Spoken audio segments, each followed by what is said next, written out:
na. Kasi maliit yan. Iba, kasi sobrang liit ng ano niya. Yung kay ano kasi, kay tayo ay mag-harvest. I-harvest na natin yung mga onion spring guys kasi ang papayat ng tubo. Ayan, tingnan nyo. Oh. Ito, wala nang kulang sa lupa siguro. Dapat siguro yung maraming lupa. Sayang yung lupa. So, mag-harvest na tayo guys. Harvestin na natin lahat yan. Tapos, magtatanim tayo uli niyan. Yung pinakaugat niyan, yun ang ating itatanim uli. Pero ililipat natin siya ng ibang lagayan. Yung medyo maraming malaki-laking pasok. Ayan, yung lupa. Ayan guys, oh.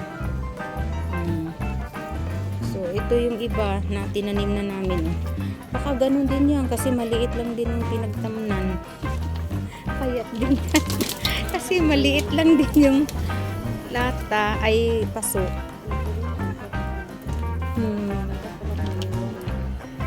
Mas baka ganyan din ang mangyayari niyan.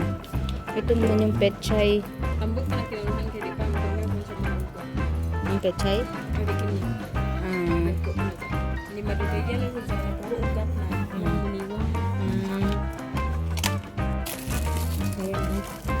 May mga bagong tanim po yung mga onion eh. Tumubo na, kadahon na nga siya oh. May dahon na. Marami-rami na rin guys. Oh, marami kami kasi halos everyday kami nito guys. Kumakain sa bagoong, sa itlog. Yan.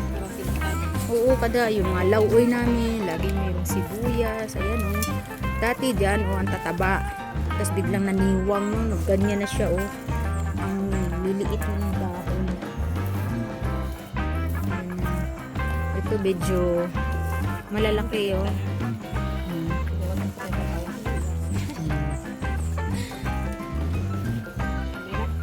Ayan na, pati yan. Sama mo na lahat yan para oo, tanan na.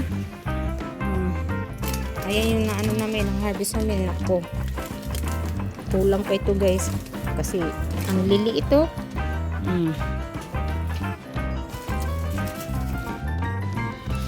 So, ngayon guys, ito oh, pinutol na namin. Ito yung mga itatanim naman namin ulit. Ayan. Lagay lang natin dyan. Tapos, iyan. Ito yung aming itatabi. I-ref lang namin to. Ayan. Marami-rami din yan. Daghan pang sagbot. Ang dami. Oo nga no.